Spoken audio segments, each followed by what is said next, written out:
Түскі асқа немесе кешкі шайдың уақытына тез-тез не жасасам екен десеңіздер, осы видеоны қараңыздар.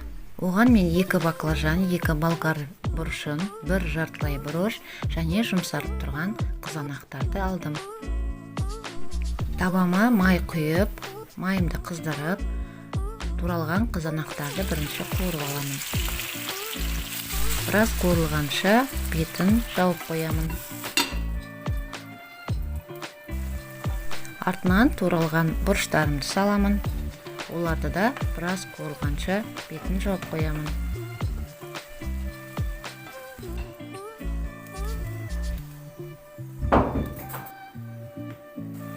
Бұрыштарым қуырылған соң, артынан баклажанды да турап салып, оларды да жақсылап қуырып аламыз.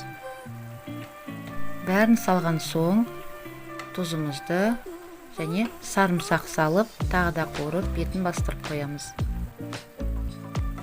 Басқа дәмдеуіштер қоспаймын, себебі осы көкөністердің өзі өте дәмді шығады. Бұл тамақты жасауға небәрі 20 минут уақыт кетеді, сондықтан өте тез және өте дәмді тамақ болып табылады.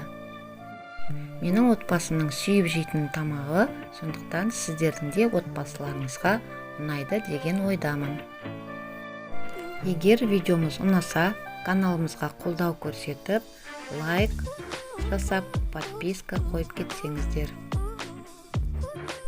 Келесі видеода кездескенше сау саламат болыңыздар.